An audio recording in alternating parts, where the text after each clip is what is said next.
One of the things we wanted to do was get you guys to take a piece of paper and sort of write down an outline of what, Laura's doing this house. hey, the coxswain's job.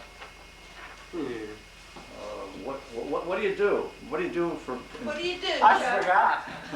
We'll come back to you. What How you doing? I'm fine. How are you doing, Lily? All right. Oh, you did a devil. Come here.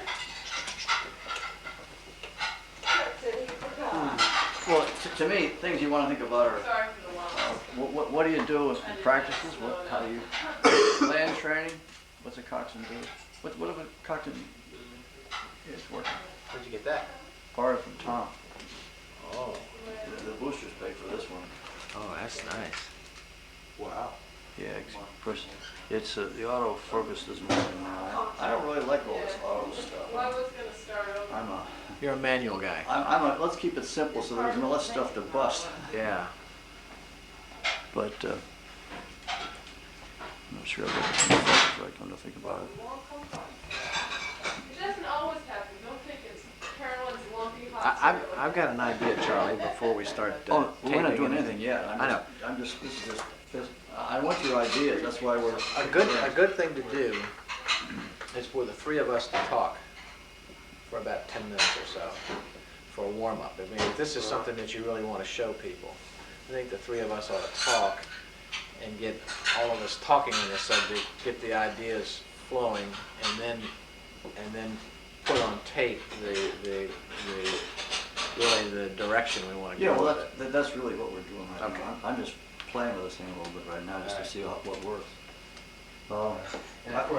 I've been to a lot of presentations by various guys, and I've read books and all that sort of thing.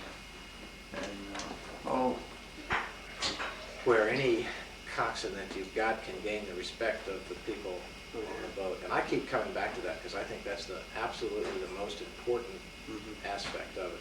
The people on the boat have to have respect for the coxswain. They have to have confidence in the coxswain, and they can't have that unless the coxswain has confidence in themselves. some of that has to come from the coach as well, because Oh, absolutely. the coach has got to make it clear to the crew that the coxswain is equally important, if not more so, than anyone on the crew. And never rip the coxswain down in front of everybody. Publicly. If you Never gotta chew do it. them out, don't do it in front of other people. Right.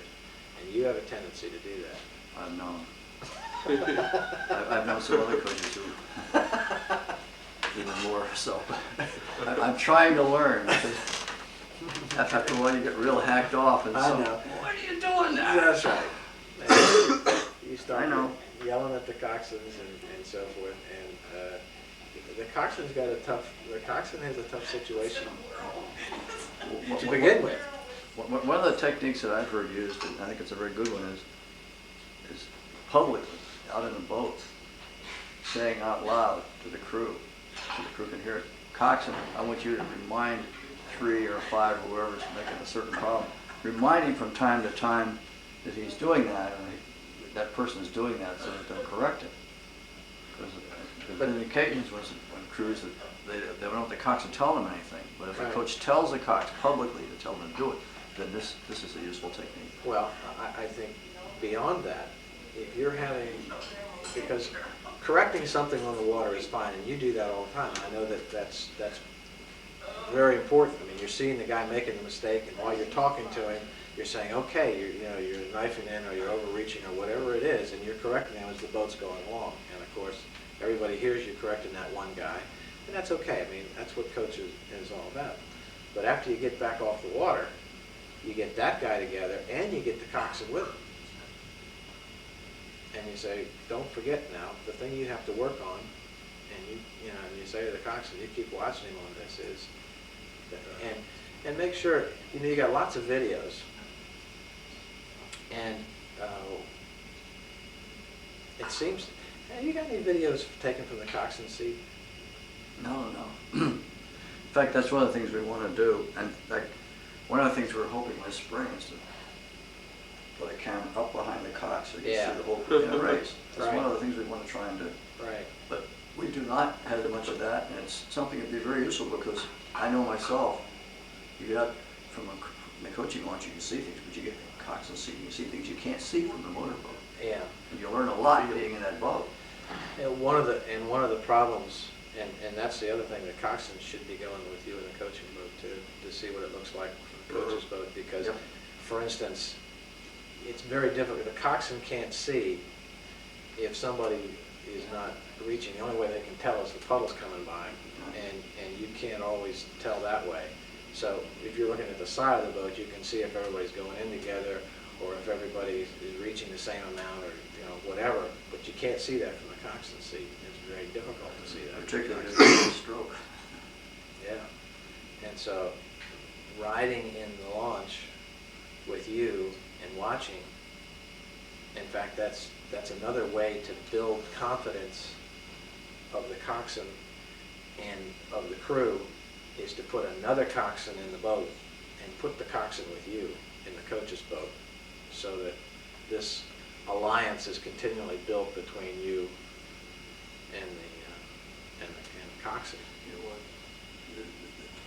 I really feel extremely strongly that it has to be made clear to the crew that the coach has great confidence in the coxswain and spends a lot of time talking to the coxswain in order to solve problems. I can remember being on the phone talking to guys like you. Hey, what do you do about this? What do you do about that? Exactly. And people knew that. And people knew that you and I talked all the time. People knew that you and I that after practice was over, we'd go home and you and I'd get on the phone and talk. I mean, people knew that. Right. People knew that a lot of the communication coming back to the guys rowing came through you to me, or in discussions back and forth. And that gave me a leg up automatically on everybody. And I think that that's what you have to do with the coxswain. You've got to let people know. Now, what you do with a guy that's got poor judgment or doesn't know how to use that, I don't know, that's a different issue. You have to pray. All right, Peter, talk. I've been talking too much. What you were saying about going out and launch, I think that's really important. I try and convince Dreyfus to let me do that like once every 3 weeks or so that we can get out there and see how it's moving, see how the style's changing over the period. I don't know how you can teach a coxswain to be able to feel the boat, feel what's going on. That just takes years. Right. And I'm still trying to get it down. I've been at it for 7 years now. Yeah. I'm still learning more and more.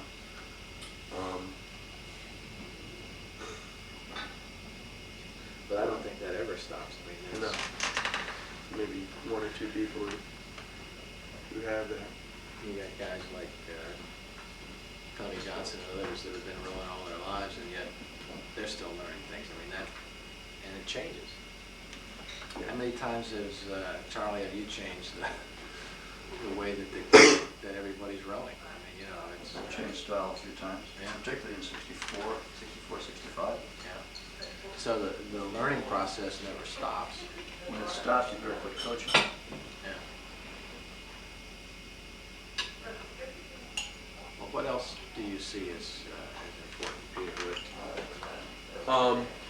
One thing that I started doing this fall, first time, like when we're racing, found one of the best ways to motivate people and get them to actually crank is to be rational, like we'd be racing and maybe another boat would walk up on us. I wouldn't yell or anything. I'd just say, here's the situation, this is what happened. They did move 5 seats on us there, but no problem, you just pull it together. And this is what we have to do to get going. One has to step on it or whatever.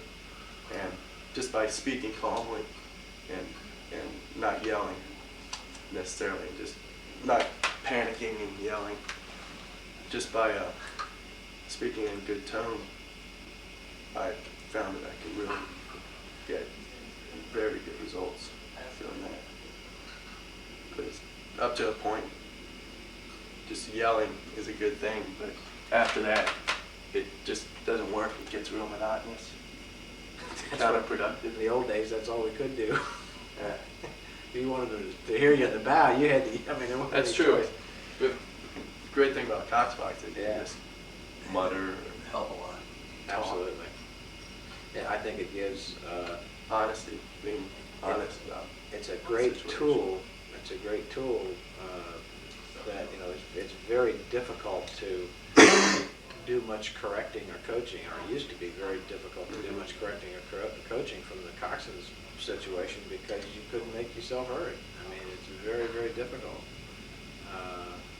But under this circumstance, you know, the coxswain becomes a great tool for the coach Oh yeah. to be able to talk and be heard by everybody in the boat without yelling your brains out all the time. Mm-hmm. That's a big advantage. I know. I mean, I probably do 60% of the coaching in practice a day, just because there are 3 boats or whatever, and coach's time is split up between them. And if I didn't have Coxbox, I'd be doing. Yeah. It'd be much slower. Much slower. Well, let's talk about again generically Yeah. what it is that you can do to get a coxswain up to speed. You got somebody coming in that's brand new. You've got 9th graders now, right? Yep. Out the crew. What do you think? I know what happened with me. What happened with you that allowed you to get involved and get ahead of everybody else from that standpoint? Well, I remember Dave Flores. He came out and recruited me, and they got me out by just personally coming up to me and like saying, "Come out and cox for us." But actually, I was pretty horrible my freshman year. I was fifth boat substitute coxswain. But then that summer, I coxed for PBC with men's summer program, and that was great because I got a lot of boat time, which is what it takes to become anything. And just being with the people that were rowing, one of their things that they had to do was to give me some sort of confidence. So they were always teaching me about technique and telling me what they wanted from a coxswain, from a rower standpoint, which is probably the best. Sit a coxswain down with rowers would probably be a good thing to do. 'Cause even now, I'll go up to people and say, "What do you like to hear? What am I doing good or bad?" And evaluations from the rowers. But we got off the subject. Where were we headed? No, the question was how you started. What you think it was in your career at W-L that got you from walking in green to really being a top-notch coxswain? What were the breaks? What were the things that you did on your own or that somebody else did for you that got you ahead? It was that summer, and then next fall with Sean Hall, Sean Flanagan, and like Todd Ellsworth. Boston. Yeah. I coxed for them, and they really liked me. And it was a big help to see these people have confidence in me and teach me things. Otherwise, I probably would have floundered, not become much. That was exactly the same thing with me because I came from a neighborhood that, and with an older brother and everyone else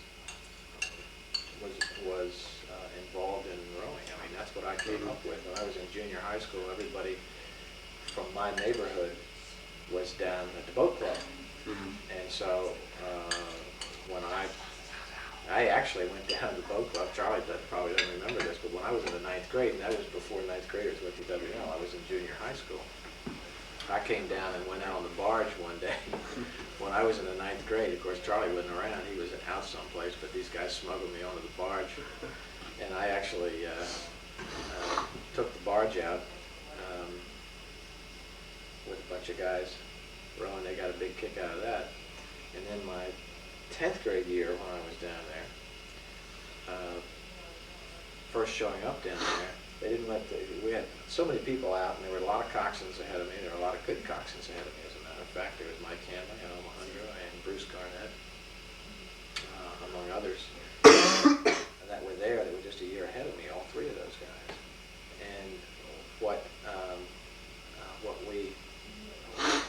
the coxswains, the new coxswains that came out, didn't even get to go out in the eights. You were on the barge.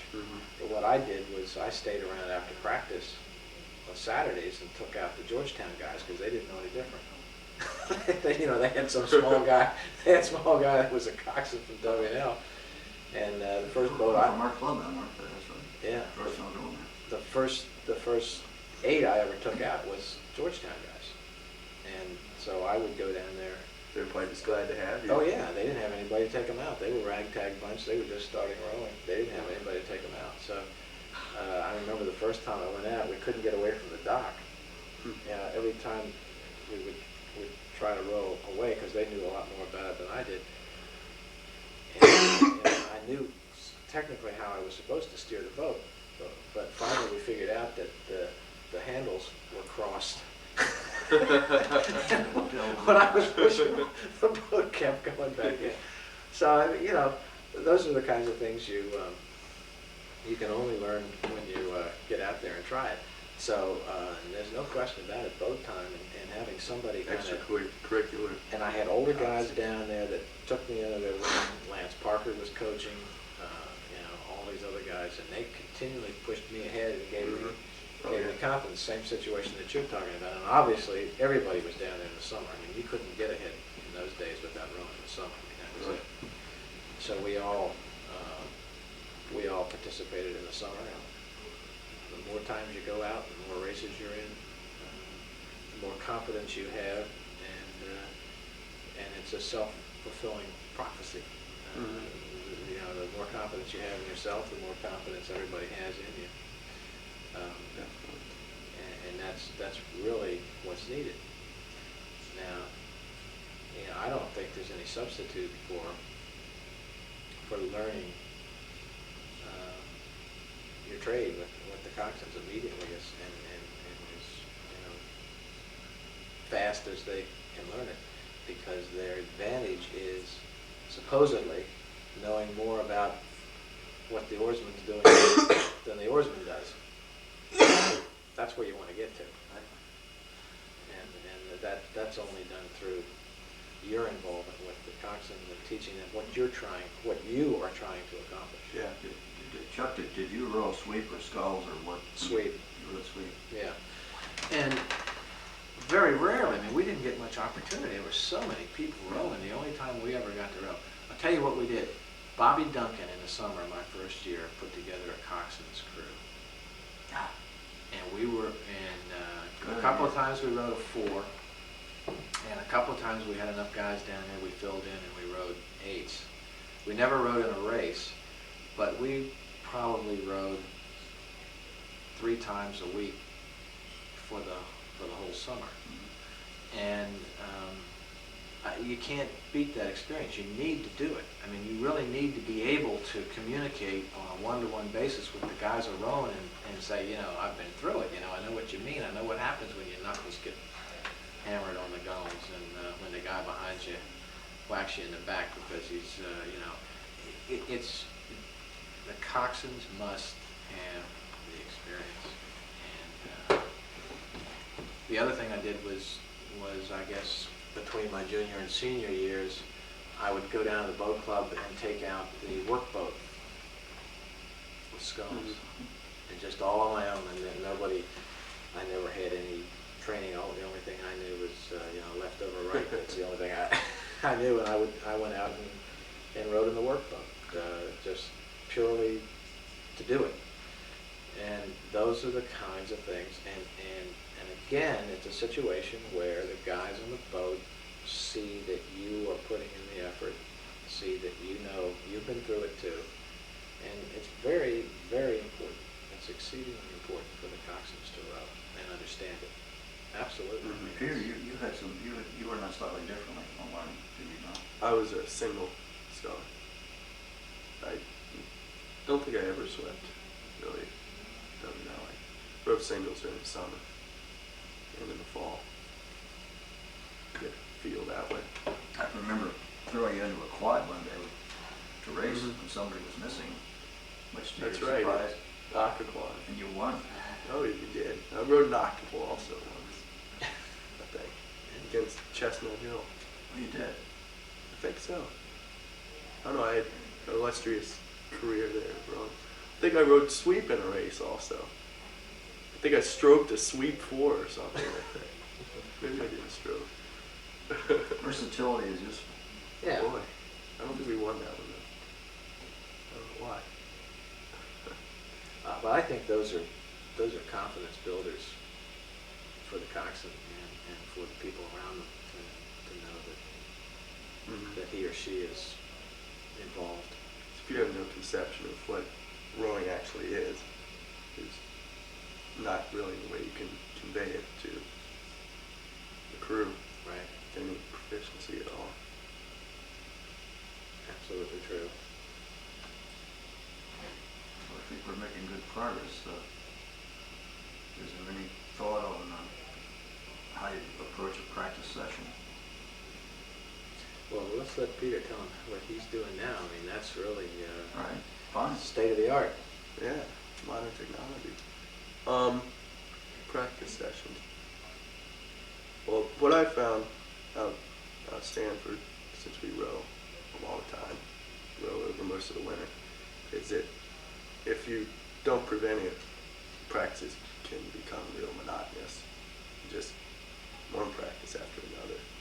So, best thing I can do is just to be enthusiastic, to find some reason to get excited about a particular practice, to get a crew racing against the other boats well and rowing hard.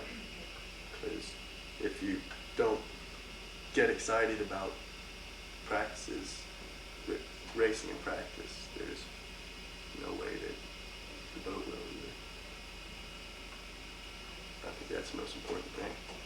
Because off the water, I'm pretty calm, pretty quiet. But when I get on the water, I try and build up some kind of a feeling towards being hungry and being mad, wanting to go out and beat the other crews. Kind of become a unlikable person from the view of other crews. Can't be a Competition. Yeah. can't be a friend out there. People in other boats. I think that was one of the successes of every crew I was ever on, because you form a camaraderie on that boat that says, hey, it's us against everybody else. And of course, in our days, it was always the first and second boats going head to head Yep. all the time. And when we were a second boat, we were neck and neck with the first boat all the time. And we used to just really Oh yeah. have a great time going after them. Yep. I was JV last year, and it was just endless amounts of fun to go out and just beat the varsity and watch a coach get all flustered and switch things around and try and figure out what went wrong, and then go out and beat him again and watch him go crazy. It was quite rewarding. Yeah, that's a lot of fun. I think that's another aspect of the coxswain that we really didn't talk about, but keeping the camaraderie and the spirit of the crew in terms of, we got to go out and nail whoever it is, whether it's a practice, whether it's a scrimmage, a race, or whatever. Yeah. It's, Doing practice is probably most important. well, yeah, so it's Everyone will be up for the races, Yeah. but practice is a different story. Let me ask you something as a coach, Charlie. Do you find that is there any parallel between practicing well during the week and rowing well on a Saturday, or is it totally spastic? That is something that's cost me a lot of sleep. There have been occasions when we've had a great week of practice and raced very well. There've been others, and we've had a great week of practice. Raced horribly. We've had also some weeks when on the Wednesday before the race, it was absolutely the pits. Yet came Saturday, they produced. So I think it'd be a lot nicer if we could be consistent. Yeah. I think the 89 group is more consistent than some others I can remember, but in general, we have not enjoyed that type of consistency. It's, I see Peter's agreeing with me. For my senior year, God, week before, I guess it was Nova's, that was horrible. I mean, we were at each other's throats, like, split into like 2 or 3 factions, and everyone hated Bruce Horn, hated his guts. We had I think we didn't practice 1 or 2 days. People weren't there. People were ready to quit. It was horrible. And we went out and rode a really good race.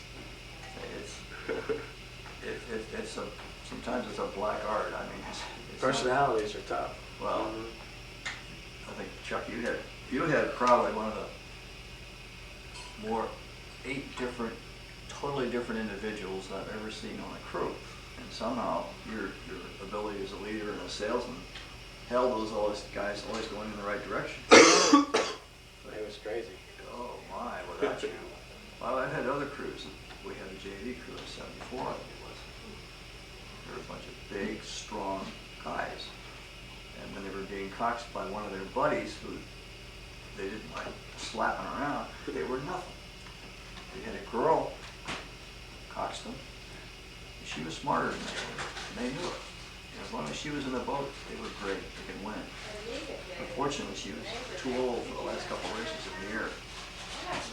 She had to come out of it. And so it disintegrated again into a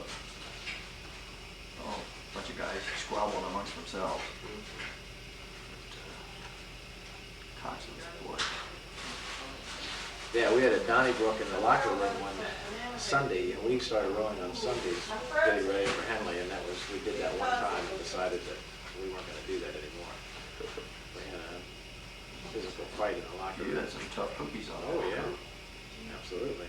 Hard-headed and tough. Oh, no question about it.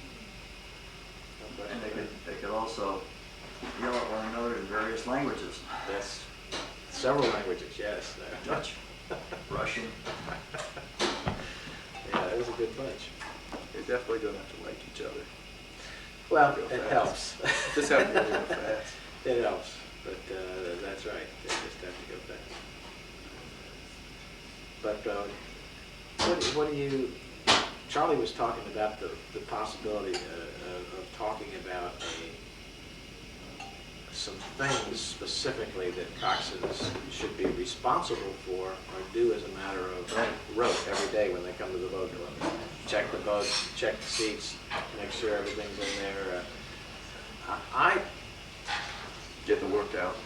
I know what you're doing. Yeah, those are important things, but I think also, Charlie, you got to be careful not to put the coxswain in a manager's role, or not to give them more responsibility for the equipment than the oarsmen themselves, because I think their involvement, let's talk about oarsmen for a minute there, their involvement, and when they get down to the dock and sit in the boat and they say, oh my God, my stretchers don't have any bolts in them, well, that's something they should have looked at before the boat was ever taken out off the rack, and these are kinds of responsibilities that maybe you tell the coxswain these are things he should check out, but every oarsman should be involved in the quality and maintenance of the equipment. I mean, it's important from an overall standpoint. Is Order stationed in the boat?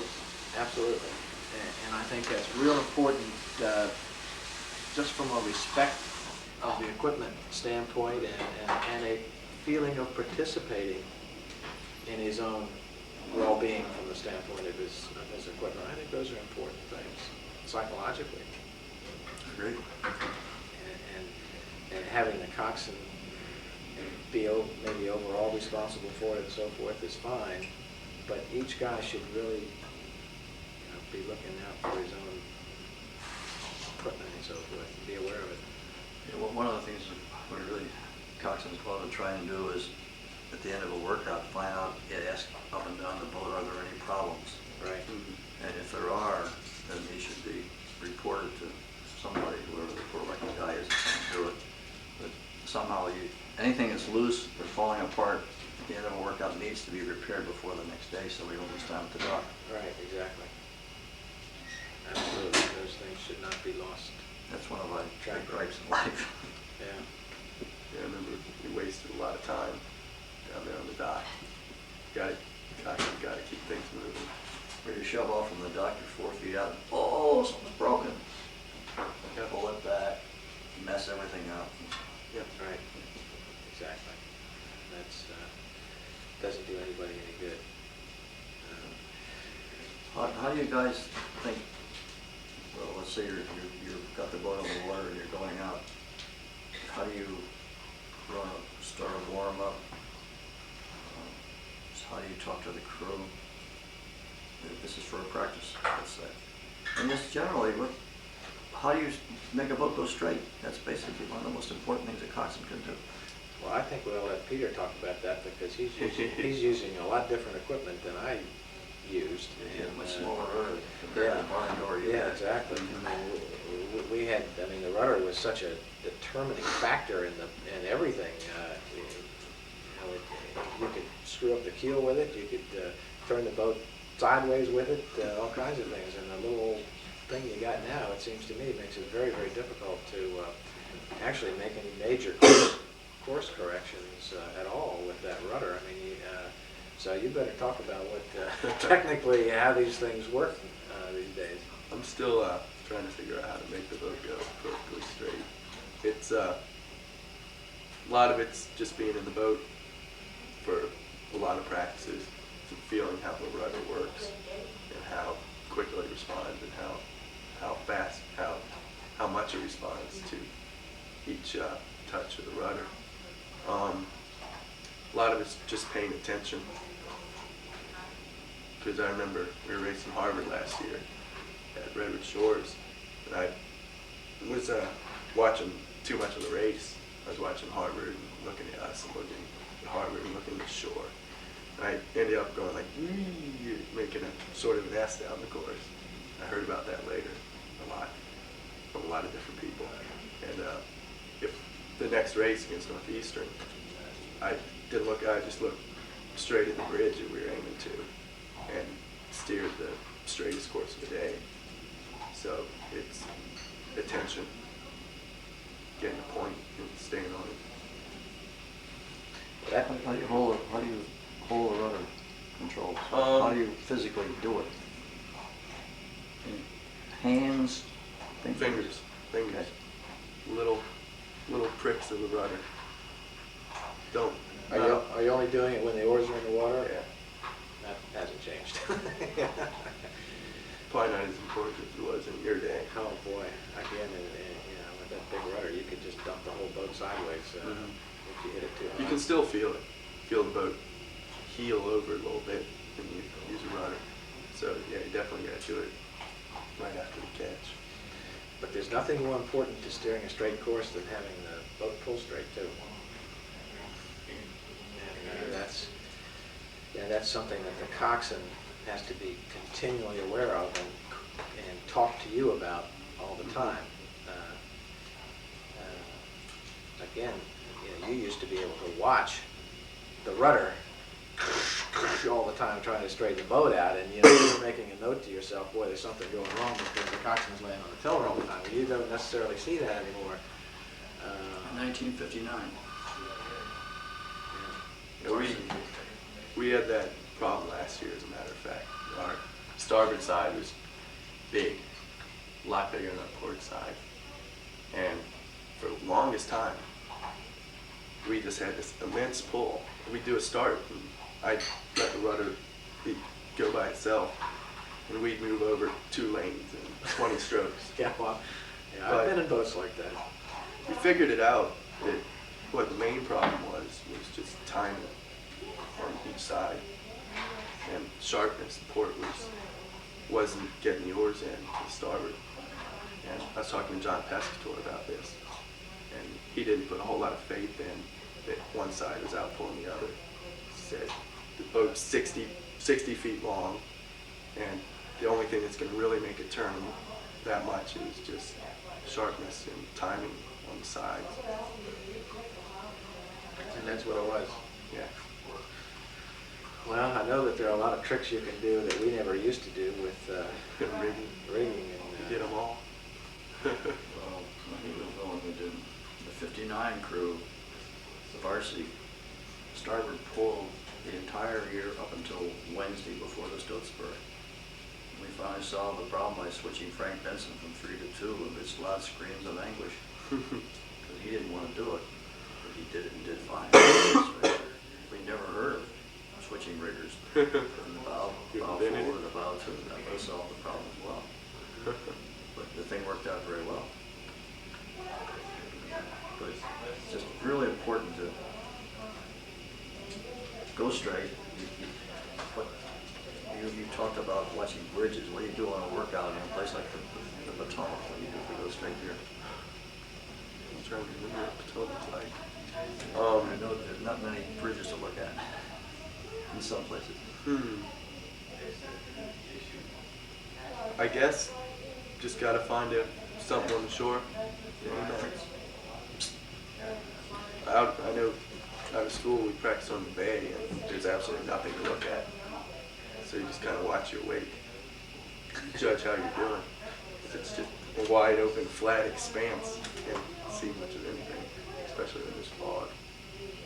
But I don't know. I guess you just got to find something to aim at. yeah, Go with legs. I know there are great stories on regattas, especially the one I know is the one in the Stotesbury up in Philadelphia, where Coxswain had never been on the Schuylkill before, and somebody pointed out to him this boxcar that was on the second bridge, and just aimed at that boxcar, and the problem was the boxcar moved about 300 feet, and so as he came out of the first bridge, he aimed for the boxcar and just ran across everybody's lane. So there are lots of stories like that you have to be a little careful of. But Today's courses are pretty well marked. I know Occoquan, they have hanging banners that you can look at. And while St. Andrews is a different story. But Stotesbury was pretty good. Like they had banners at the Nationals this year, didn't they, for St. Andrews? Yes, those banners helped a lot. Yeah. But the buoys leave a little bit desired. Like there's no buoys outside lanes 1 and 6, and people can go take off with the boondocks. It's probably best just to steer off one side of the boat, one set of buoys, instead of trying to stay right down the center, even on both sides. Just watch one side of the boat, try and stay. Henley's a place where you need to work off one side. You have the booms that Chuck can tell you about that. Yeah, speaking of pulling, that's the only time. Well, we used to have, Starboard used to pull on our boat too. Not as dramatically as 59, but the one time they did it was the first practice race we ever did at Henley. We got up at the starting line, and apparently the adrenaline in the guys on the starboard side was pumping pretty fast, and we went straight sideways into the boom, broken oar. Very first trip down the course at Henley. Did I feel like an idiot? Hurts confidence. Zurab at work. Oh boy, yeah, he was excited, no question about it. That nothing can hurt a boat more than not going straight. Boy, it just really costs you time. Using the rudder takes a lot of time. Exactly. What about Charlie? Do you have how far do you go with the coxswains these days in terms of stopwatches and all those kinds of things in the boat? The Cox box takes care of that in that it gives you a stroke reading instantaneously, which is lovely. You don't even have to have a watch in the boat. It also tells you how much time you've been racing. You push a little button just as you start the race, it gives you a stroke rate tells you how many strokes you've taken. It also tells you the total time that you've been racing. Oh, boy. So you have the whole thing's right there in front of your face in instant display. It's fantastic. Sometimes they don't work, but That's terrific. that's a tremendous advantage Oh, boy, over what sure. you've had. Yeah, Wow. stopwatches could, stroke watches can mess you up. Oh. You're trying to. I used to have one steer with strapped to one my hand. knee, and you know, just trying to read it is tough enough, and the boat jerking, and you're in the middle of the race, and you're not sure where you are, and finally, when I just abandoned it, I just went by feel. I mean, there's no. The high tech has helped a lot. Yeah. No question about that. Somewhere we ought to think in terms of racing. I never plan a race, right? Yeah, I knew that would come up. We planned one and we got in awful trouble. You gotta say, not we, Charlie didn't. Charlie didn't have anything to do with it. The only time he ever left early, didn't see the varsity race. Something else. Yeah, that got out of hand. But we planning is in advance is a good idea. I must confess I have not done as much of that as a lot of other coaches, and I figure the coxswains and the strokes can sort of sort it out as they go Make it up along. as we go along. I remember doing that. Yeah, how do you feel about that in terms of, do you not think that there is obviously there's got to be a particular stroke that you're trying to hit when you get Yes. out of the racing start? And, Yes. But I mean, from that point on, it's really the race that dictates what you do in terms of Big Tens or anything else, right? I mean, do you actually plan specific spots in the race that? We haven't really in the past. It's been my discretion. But I think this year we're gonna we're gonna plan what we're gonna do. At least plan like one big move in the middle of the race and practice it. In practice, we'll have a halfway mark. We'll have a big 20 or whatever. Because everyone we raced did that this year, the past year. They just went right past us. And Coach had told me that he didn't really want us to have any moves or anything during the race. Just on the road, constant speed down the course. And I noticed that everyone else sped up about the 1,000-meter mark. Picked up a lot of speed. So this year we're gonna practice specific moves during practice. Are you going to be racing 2,000 meters this year? You don't know yet. Don't know. I hope so. I think it makes a lot of sense. That has to be decided as yet. At St. Andrews, obviously, we're not going to row 2,000 meters because you can't do it. But I think it makes a lot of sense. I hope we do wherever we can. And that will be decided within the next month. But again, tactics and races, I think to me, you want to have a general outline of what's going on, and then you do what we just talked about, the coxswain and the stroke between them. So you see what's going on and sort of perhaps take countermeasures, if that's the proper term. That's right. But you have to put parameters in there because, again, unless you, the chances of you having a coxswain that has so much experience that he can change the whole race in the middle of it, probably, I don't know. Especially at the high school level, I think it's unusual to find somebody that might be able to do that, have the confidence and the thoughts to say, hey, this isn't working. We got to do something totally different or whatever in the middle of the race. So I think most of the race has to be planned. I mean, you have to know that you're going to. The one thing that I would leave open, and of course now with the number of strokes and everything being read out, does this thing also read out at the current rate how many strokes you will have left in 2,000 meters, for instance? That would be an interesting thing to know. That'd be a good thing to figure out. But Yeah, so you don't give That- 30 more. Well, that's exactly. Yeah. I mean, that's.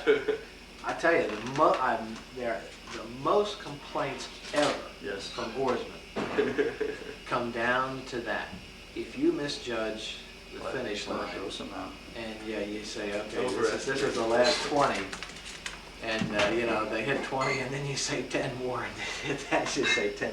That's a killer. I did that this last fall, and boy, oh boy. You can feel the boat just go.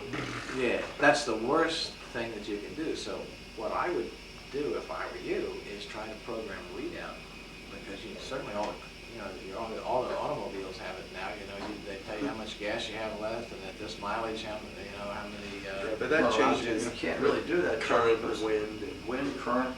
I understand that, but you should be able to program the thing so that if you know where you are, or you won't know where you are. You won't, that's the problem. The thing I won't try be to able to teach read it how to me. far. What you have to do is know the course where you are, yeah. and try and know at a given place on the course. That's when you take a 10 or 20 or 30 or whatever. Yeah. In fact, there was one guy who used to coach at Syracuse, and he had things wrapped around trees at critical moments, so his guys would know what to do. Right. And the other coaches noticed this, and one dark night, the night before the race, they moved him. And it caused a certain amount of consternation and chaos in the crew. So it's better not to have a landmark that is easily movable. That's great. That was, I wasn't there, I didn't see that, but I was told that this particular situation did happen. That's great. You raise an extremely important point, but in Henley, there's a certain race where you take a 20. Right. Small, tight courses like that, you know, where there's so much history behind it and all that sort of stuff, you can judge, you know how the races are running that day. That's the other thing a coxswain has to know. And it's gonna, and you can only be taught by your experience back to them, by saying, you know, the races are running really slow, you know, they're running 20% slower today because of the wind and the currents and so forth. So you got to be careful when you get down to the finish line. It's going to take you longer. You're going to take more strokes. Everything's going to be longer. You got to row a different race. All those kinds of things come from your experience. I mean, and you have. And there's no substitute for the experience of being in those kinds of races. And those are things that you just have to be sure that you pass on. And the guys, the stroke, and everybody in the boat, and the coxswain, everybody has to understand. You know, if you're a big heavy crew and you're going into a headwind, then you got a big advantage and you might blast through it. But if you're not, you better look at it a little differently. And if you're a nice light crew and you got a tailwind, and you know, you got an advantage, and keep it going. And those are the kinds of things that you have to get your knowledge imparted to the guy that's going to be managing that race. Somewhere along the line, I wish you guys would address, not necessarily right now, what kind of leadership training you think is afforded by coxswain and crew. Do you consider this to be a good leadership experience? Oh boy, yeah, sure. Definitely. It's not, to me, it's not unlike being the quarterback on a football team. The only difference being that, you know, if the quarterback gets frustrated with what the rest of the team is doing, he may take the ball and go with it all by himself and try to make the first down or a touchdown or anything. A coxswain does not have that luxury of being able to do that. He's got to rely on everybody else physically dragging his butt down the river to make it go. Convincing them to do that. And so, in some respects, it's a much tougher leadership role than that of the guy that's out there physically saying, "Follow me," you know. I'll show you how to. These guys are knocking their heads off, but I don't mind taking hits. You know? So it's a difficult leadership role in that regard. But it is, you know, you got to be able to convince guys to walk through fire and Bigger guys. To be able to be bigger guys, to be able to take on challenges, and the fact that they're a lot bigger than you are. But that again. You overcome those kinds of things by showing your dedication to the sport and by gaining more knowledge of the sport than they have. Being a better strategist and all those kinds of things give you more and more confidence. And the more confidence you have, again, I'll take it back to selling. If you're trying to sell something, I don't care what it is, whether it's a car or a piece of computer equipment or a house or whatever it is. If you aren't within yourself confident of what it is that you're trying to sell, if you're worried that somebody's going to ask you a question that you don't have the answer for, you can't be seriously confident in this program you're trying to sell. I think the same thing goes with being, the coxswain, being a leader. You've got to be the guy that has more knowledge about it than anyone else. And when you get to that point, then they have confidence in you. It becomes a natural kind of thing. It was beautiful. Perfect. Expertise. Well, Peter, you must have a thought or two to add.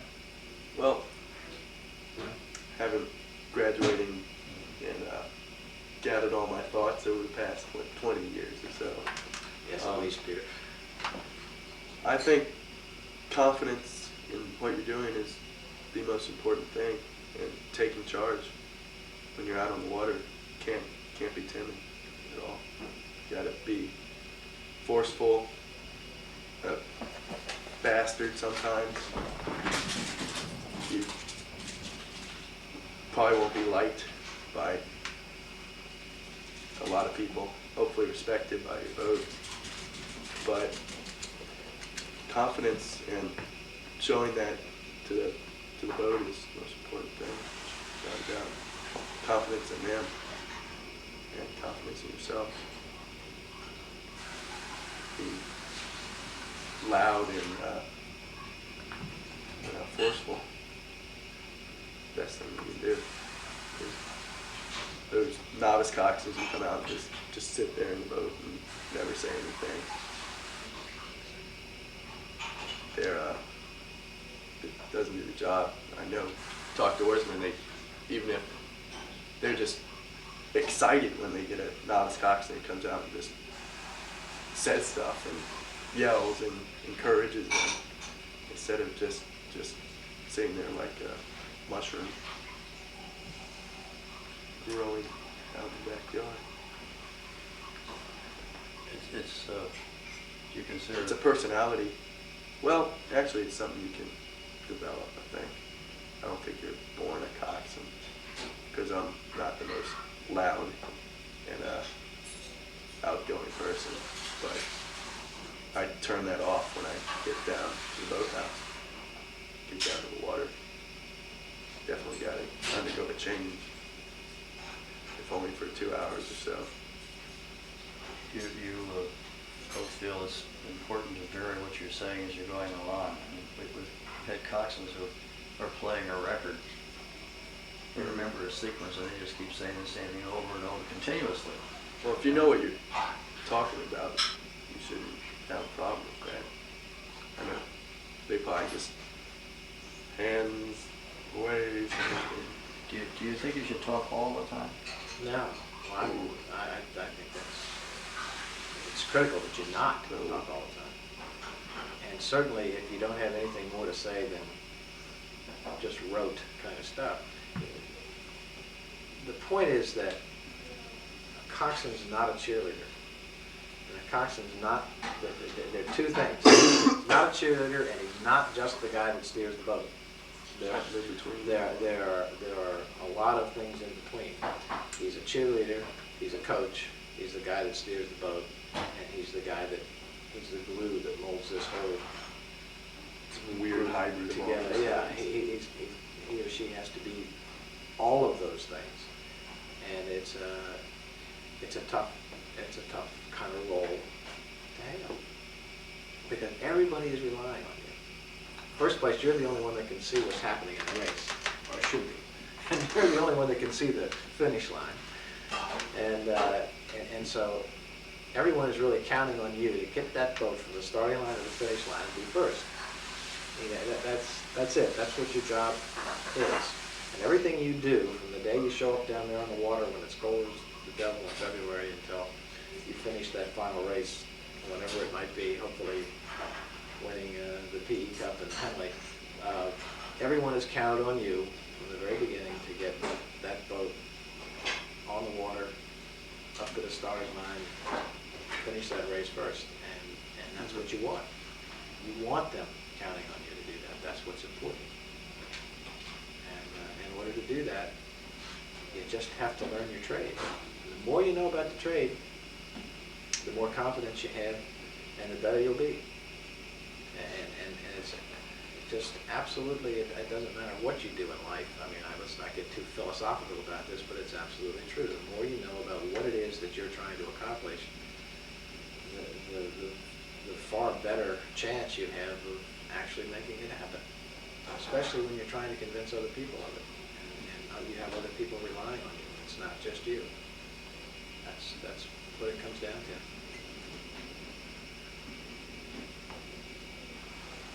Any more pearls of wisdom you'd like to? I think we've done a pretty fair job of covering this. Do you have any more thoughts you'd like to chuck in? I mean, I could stay here all day and listen to this, but you guys may have other things you'd rather be doing. Did we talk about races?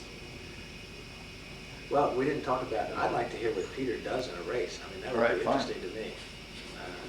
Now, I've often wondered why I do in a race myself, because I don't seem to be able to remember them afterwards. I've got a tape of Peter in a very fine race. We won the Northern Virginians in '87. Got the tape of the whole race. is that at Occoquan? Yeah. I was there. Right? Yeah. That was a good race. That was a fine race. It was a weird race. As you told us the week before, that was the occasion when the chances of us doing any good seemed absolutely zero. But yet we did a good job. And in large part due to Peter's abilities to tie them together. Yeah, But that was a bunch of loose ends floating around if there ever were. that's right. I think on race day, it's really important to make sure everything's squared away and organized right, and not leaving that up to the rowers so much, taking charge of that yourself, making sure the boat's right, making sure transportation is correct, checking out times of the race, keeping up with the dock master, because if something goes wrong before you go out with the boat maybe, or you're running late, that just tenses everybody up, and you probably won't run a good race at all. You got to make sure that things run smooth up to the point where you get in the starting block. I think that's one of the most important things to do on race day, and become a little cockier on race day. I think definitely that's the best thing to do. As for what I do during a race, I'm not really sure.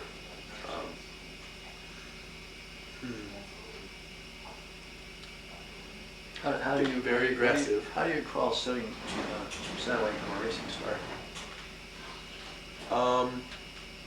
Settled. Yeah. Well, a lot of advance warning, like 3 or 4 strokes ahead. Telling us coming up, what we want to do as we're settling, how we want to feel. Like we want to really let that slide come down, take the longest stroke you can, and just the hardest catch you can, the hardest stroke you can possibly pull, and just getting it in their mind what they're going to want to do on that crucial couple strokes. I think advance warning is one of the best things you can do. Instead of, okay, we're taking a 10 now. How do you do the advance warning? Well, like if I'm going to take a 10, like 5 strokes beforehand, I'll say, all right, we got a 10 coming up. We got this objective during the 10. Like we want to get 2 seats or get 3 seats.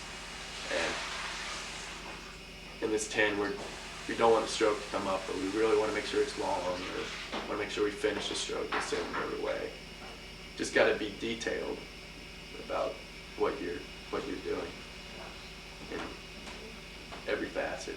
I think is really important, because, like I said before, I think being rational is important. Sometimes just come down off of the excitement plane attitude, come down and just say what's happening. And I found that when you speak honestly that way, they usually respond. Do you, in the middle of the race, are you telling everybody where they are in the race?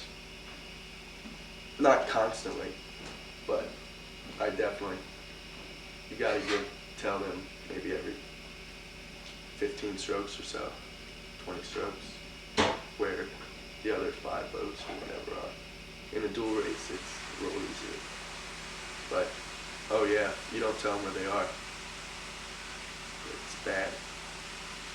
Very bad. Very bad. You'll probably lose. Because they gotta know what's going on in the race. Honestly, you can't lie to them and say, oh, we're walking through them, because when they don't see the stern come up, they're gonna Credibility. fall back. Right. Accountability. Do you review the race after it's over and talk about what you did and whether you settled right or whatever those things? How do you go over the race? Yeah, we have a briefing, if you will, after the race, and talk about how it felt, what we need to do better in the next heat or whatever. That's very important too.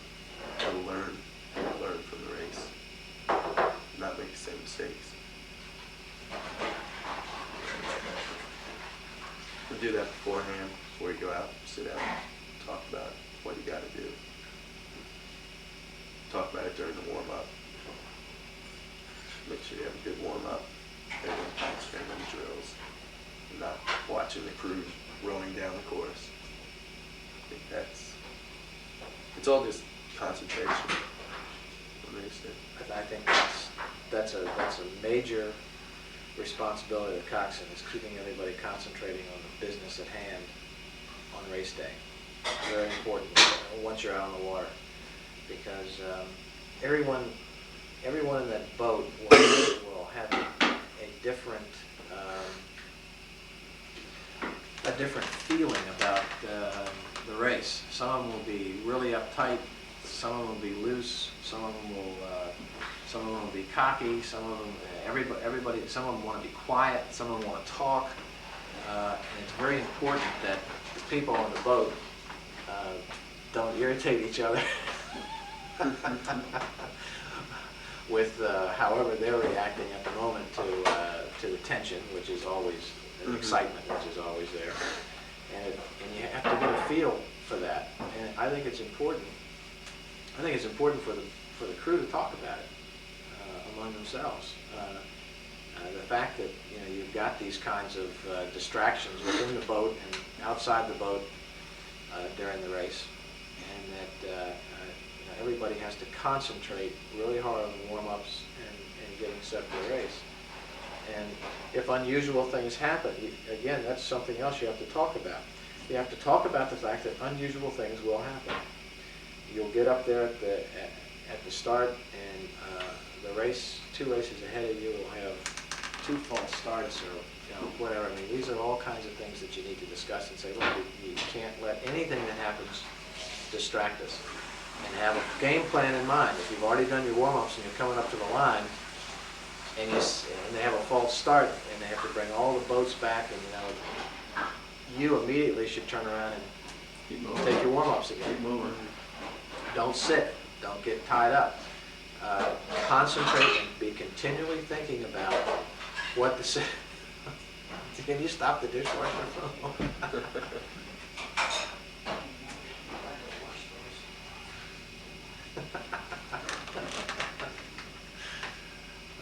Hopefully it's not overpowering us on the microphone. I think you'll be surprised when it's played back. Those high, sharp sounds. Yes, they do come through. The whole idea of race day and the whole idea of controlling your own destiny is to be able to roll with the punches no matter what happens. And I'll just tell you one example of that. Our first race, my senior year, George Whitley was stroke, and Ken Anderson was rowing 4, and Udorf was rowing 6. we got up to the starting line on the race. We were racing the typical gang of GW and Hammond. I guess that's all it was, GW and Hammond at that time. And George Whitley said, "I'm going to get sick." I said, "What do you mean you got to get sick?" He said, "I'm so nervous, I'm sick to my stomach." And right there, going up to the starting line, we stopped, and I had Whitley and Anderson switch places, and Ken Anderson stroked that boat. He had stroked it before during practice, but Whitley was supposed to stroke that race, and Ken Anderson stroked the boat in that first race, and we won. And he ended up, of course, stroking for the rest of the time. Ken had been the stroke the year before. Right. I'm not sure why. Well, Whitley had stroked the second boat, and most of us on that boat were off the second boat. I see, okay. So you started us off, even though Ken had stroked some and George had stroked some. You had Whitley stroking the boat because Ken Anderson and Billy Parker were the only guys on that boat that hadn't been on our second boat the year before. There was some sense to it then. Yeah, oh yeah, yeah. Because we had won everything so Ken easily. was a fantastic stroker. Yeah, right. But he was a little rougher than George, and different. But he had stroked us some, and George had stroked us some. When George said he was going to get sick, I said, "Well, you're not going to get sick now." In my lap. No, not when we're about ready to start a race. If you want to get sick back in 4, let's lose one guy. Let's not lose the whole boat because the stroke gets sick. And so Kenny Anderson stroked the boat. That calmed him down. In Yeah. fact, he moved up in the boat project, his mind off the whole thing. Yeah, exactly. He wasn't as nervous because he wasn't responsible completely for that whole boat. And Ken, who was a much more gutsy guy, just in terms of more things rolling off his back, took it in stride. That's a good point. And so there was a change that I made at the last minute because something very unusual happened in the boat. And the whole point is you have to be prepared as the coxswain. One of the worst stories I've ever heard, is your guys at Henley that had to row all the way back to the boat club. Oh, 66. To get a rigger Rowlock busted. Rowlock busted when they could have probably gone to one of the stewards at the race and said, "We have a broken piece of equipment." That's all they had to do. And they would have held up the whole race. Cost us a race. Because they had to row all the way back to the boat, to the thing, change to the locker, and then race to the starting line because they were going to miss their And they were like this. and they were all tensed up. And that was a matter of the coxswain, let's blame it on him, not knowing the rules, that if he had reported to a steward that he had a broken piece of equipment, then everything would have been cool. They could have gotten their equipment fixed and everything. And it just was an unfortunate situation. It was something that wasn't discussed. It was something that he was not aware of. And so these are important things. And obviously for the big races, it's important that somebody on that boat know all the rules, and the coxswain's the one that's supposed to know. So it's, those are important things to go over with the coxswain. Communication. Yeah. Between everybody, rower, coach coxswain, rower. That's triangle. Crew people are generally pretty smart. You can talk to them and reason with them up to a point. They'll usually respond. But also, by definition, fairly hard-headed and stubborn. Well, you got to be a little strange to do it. I mean, let's face it, it's a sport that definitely attracts hard-headed people like cross-country rowers. Like the oars we have had a bunch of them. Without a doubt. Logic works best. That's covered, guys. Anything else you want to I think address? I think that's great from my point of view. I do a part 2 this summer? we might just.